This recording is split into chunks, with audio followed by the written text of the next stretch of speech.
اچھا آپ کے بچوں میں اگر کوئی بالغ ہے لیکن پاگل ہے, مجنون ہے, دیوانہ ہے, دماغ اس کا صحیح نہیں ہے, ایک تو وہ صحیح نہیں ہے جو آج کل ماں باپ کہتے ہیں ہمارے بچوں کا دماغ صحیح نہیں ہے, وہ والا مراد نہیں, باقی میڈیکلی دماغ خراب ہو ان کا نا, یعنی مجنون ہے, پاگل ہو, تو ان کا بھی صدقہ فطر باپ پر واجب ہوتا ہے, چاہے بیٹی ہو یا بیٹا ہو. تو کیا کرنا ہے آپ نے, جب عورت اپنا صدقہ نکالے گی اگر مالدار ہے تو ایک صدقہ فطر مرد نکالے گا اپنی طرف سے اور اپنے نابالغ بیٹے اور بیٹیوں کی طرف سے, یا پاگل کوئی ہے مجنون ہے تو اس کی طرف سے, چاہے وہ بالغ ہی کیوں نہ ہو.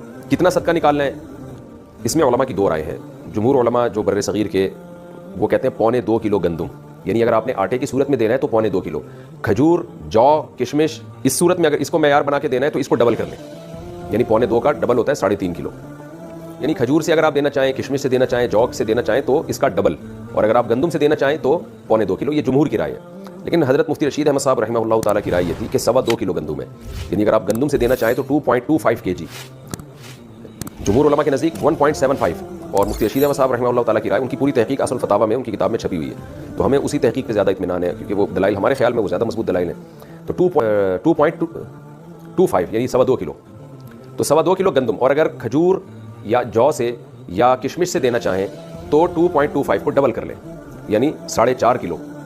تو یہ ایک اختلاف ہے. جب ایسا اختلاف علماء کے درمیان ہوتا ہے تو پھر عوام کے لیے بہتر یہ ہوتا ہے کہ احتیاط والے قول پہ عمل کرے. گنجائش یہ ہوتی ہے کہ اس قول پہ عمل کر لے جس میں مقدار کم ہے. تو آپ کو میں نے دونوں نصاب اسی وجہ سے بتا دیے ہیں کیونکہ دونوں طرف بڑے بڑے علماء ہیں. تو اگر آپ چاہیں تو 2.25 کلو گندم کے حساب سے دے دیں تو بھی انشاءاللہ صدقہ فطر آپ کا ادا ہو جائے گا, لیکن احتیاط اس میں ہے کہ 2.25 کلو گندم کے حساب سے آپ دیں. خیر 2.25 کلو گندم کے ریٹ آپ معلوم کروا لیں, یا آپ سستے والا دینا چاہتے ہیں تو 2.25 کے معلوم کروا لیں. تو یہ تو زکوٰۃ کا کوئی بھی مستحق ہو اس کو یہ دیا جا سکتا ہے, اپنے رشتہ داروں کو بھی دیا جا سکتا ہے, بلکہ زیادہ ثواب ہے رشتہ داروں کو دینا.